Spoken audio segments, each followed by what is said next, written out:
Manhã Diversa de volta e agora chegou a hora da gente ir direto para a nossa redação e conversar com a Renata Monteiro, que já está trabalhando no Diversa em Rede de hoje. Renata, o que vai ser destaque no jornal mais tarde? Oi, Mariana, vamos lá, vamos começar então. A gente vai falar sobre violência contra a mulher, porque 2 institutos, o Patrícia Galvão e Locomotiva, mostraram que 3 em cada 10 mulheres no Brasil já sofreram ameaças de morte de parceiros e ex-parceiros também. Os nossos correspondentes vão trazer essa realidade para as regiões da Zona da Mata, Campo das Vertentes e também região metropolitana. Como é que será, né, que estão esses dados aqui nessas regiões?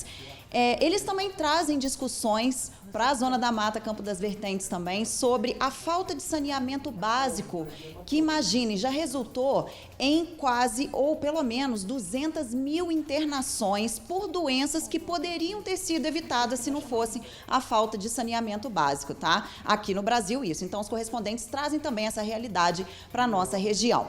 Hoje é Dia Nacional também da doação de sangue, como vocês mesmos disseram, né, em blocos anteriores. A gente traz dados daqui de Juiz de Fora, do Hemominas, aqui do Hemocentro da cidade e também na região metropolitana de Minas. Para encerrar aí o nosso jornal Diversa em Rede, que começa às 6 da tarde, a gente traz o quê? Black Friday, né? Porque amanhã é dia, a gente traz dicas, então, de como acertar nas compras e como acertar principalmente nas promoções, hein? Vamos ficar ligados nessas dicas, que elas são bem interessantes e bem importantes, né, meninas? Eu acho que vocês também já estão preparadas, porque amanhã é dia. É isso aí, Renata. Realmente, já estou aguardando ansiosamente a Black Friday.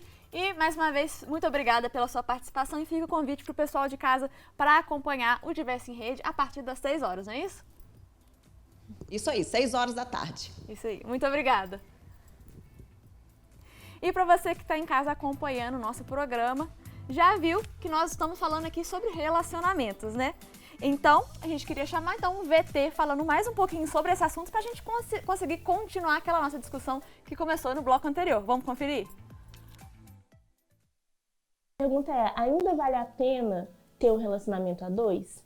Sim, vale a pena. Se os 2 eles se completarem, se os 2 eles tentarem fazer melhor um pelo outro, vale a pena sim, né? Você estar com alguém que te faz bem, você estar com alguém que soma, né, para você. Por que durante a pandemia muitos casais se separaram? Porque eles se viram no novo normal, estando ali dentro de casa, juntos o tempo inteiro.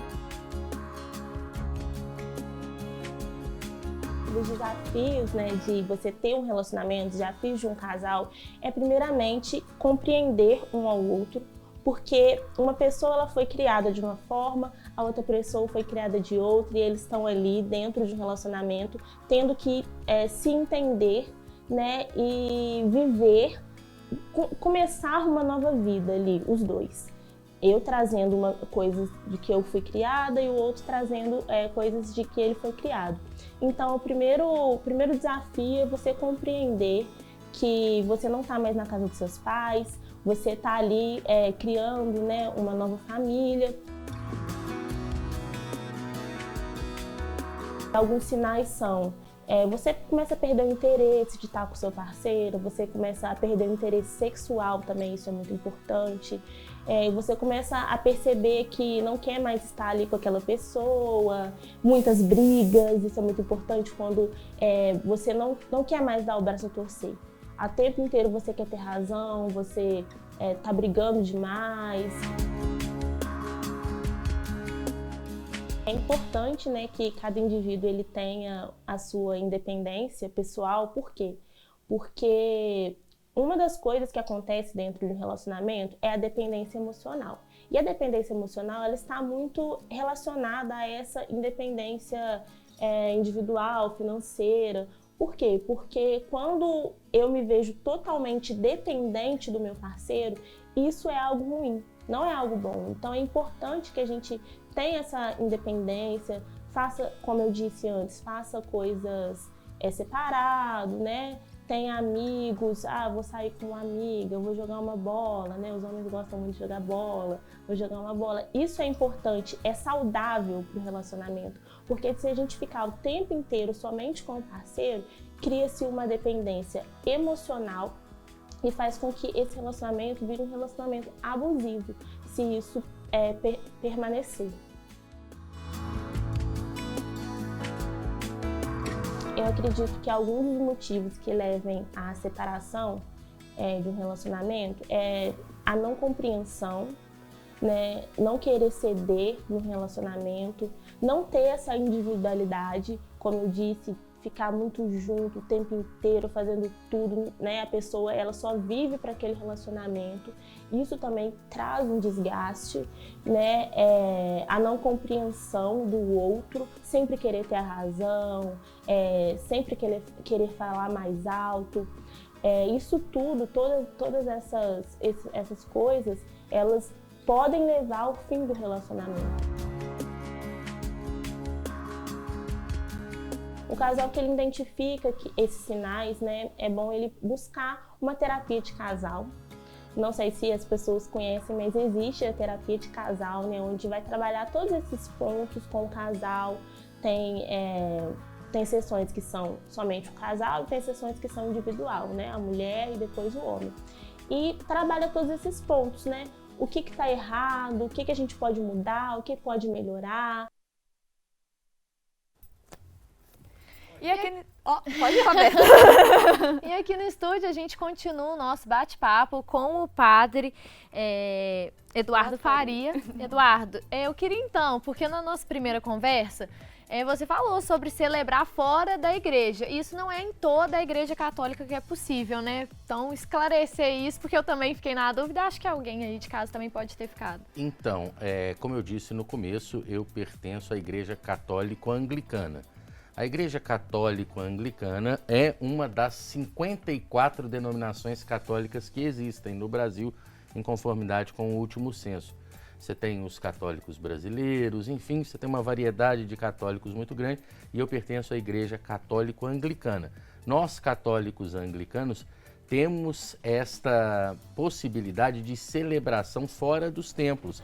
Então, como eu disse, eu celebro em cachoeira, em sítio, em praia, enfim, eu sempre falo isso. Os presidentes do sacramento do matrimônio são os noivos. Então, o matrimônio tem que ter esse aspecto de liberalidade. Isso reforçando, eu falo em relação à forma católico-anglicana de celebrar. Para nós, os noivos têm que ter essa liberalidade de dar à sua festividade, que é um rito de passagem, aspectos que identifiquem-se com a sua personalidade. E muitos deles têm crescido muito, inclusive, a preferência por celebrações fora do templo. E nós, os padres católicos anglicanos, temos essa possibilidade. É o que eu falo, eu celebro o amor com o amor onde ele estiver.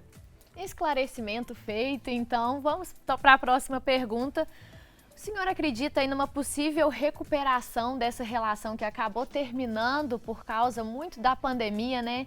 Dessa obrigatoriedade de ficar junto 24 horas, porque realmente é um desafio. Você acha que talvez com a pandemia acabando, esses relacionamentos aí têm alguma salvação, continuam juntos? Então, o amor, quando plantado, né? Porque o amor ele é plantado, mas precisa ser cuidado, ele é também construído. Nós não podemos dizer assim, há aquela alma gêmea para a qual eu estou predestinado. Eu, particularmente, não comungo dessa ideia.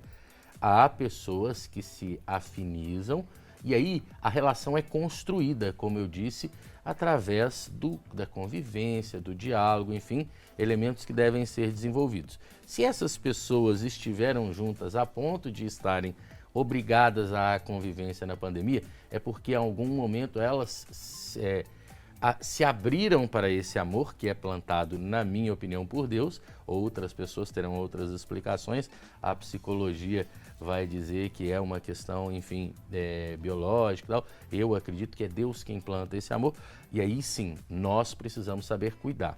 Por uma falta de cuidado, por uma overdose de convivência, por algum elemento, ele foi quebrado e aí houve o divórcio. Isso pode sim ser resgatado se a própria psicóloga no VT indica isso. alternativas de tratamento, e aí ela indica a clínica, né, que é a psicológica, a terapia.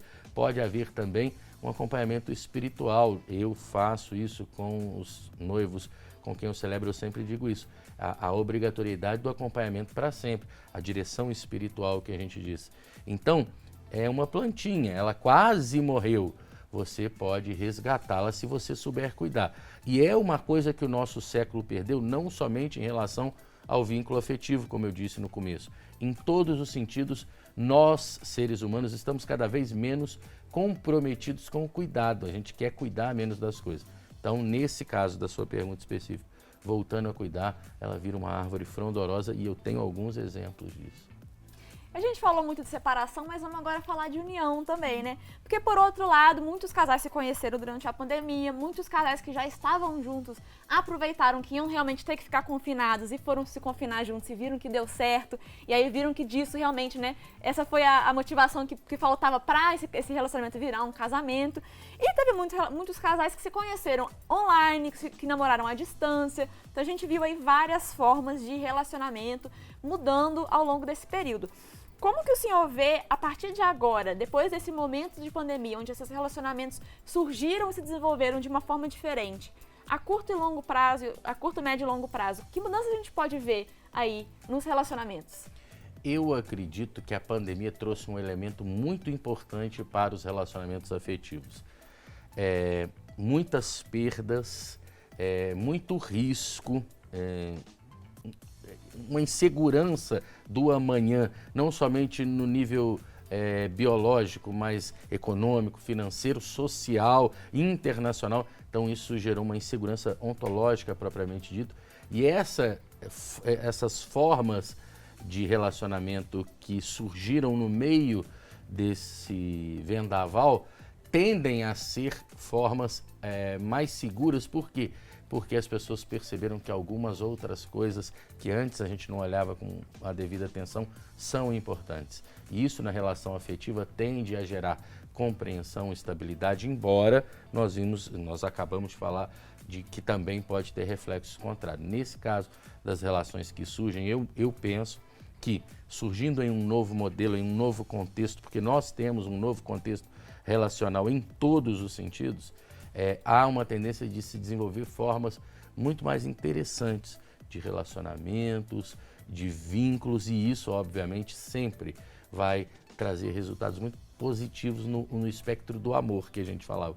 Então, ainda que virtualmente, ainda que de maneiras alternativas, ou seja, a gente poderia dizer, a humanidade nesse período descobriu formas diferentes de amar, e o amor sempre é um mote para recomeço. Maravilhosa essa fala, sim. Quintamos aqui, né, falando de amor.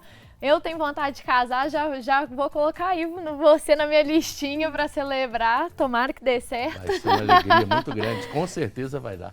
Olha, Padre Eduardo, muito obrigada pela sua presença aqui, viu? Acho importantíssimo a gente realmente falar sobre essas outras formas, porque é isso, a sociedade está sempre se modificando e com ela essas relações, né?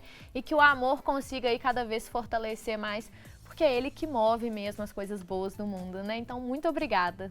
Eu que agradeço vocês e é isso, usar um instrumento de comunicação para falar sobre o amor. Nesse momento, eu acredito que é muito importante. Como você disse, primeiramente, são válidas todas as formas de amor e eu sou feliz por ser um padre católico anglicano, porque eu posso reproduzir o Lulu Santos dizendo que nós, padres anglicanos, consideramos justas todas as formas de amor e é o amor quem vai reconstruir tudo agora após a pandemia. Muito obrigado, estou sempre à disposição de vocês. Muito obrigada. E o Manhã Diversa está terminando. Muito obrigada pela sua companhia, pela sua participação nessa quinta-feira com a gente. E não se esqueça de ficar ligadinho no nosso site e nas redes sociais da Diversa. É isso aí, Mari. Por lá você fica sabendo dos temas da semana e também pode mandar suas perguntas para os nossos entrevistados. Fique agora com o programa Cultura Design e logo mais às 6 da noite tem o Jornal Diversa em Rede. A gente volta a se encontrar amanhã para a gente sextar juntos a partir das 10 horas da manhã. Até lá!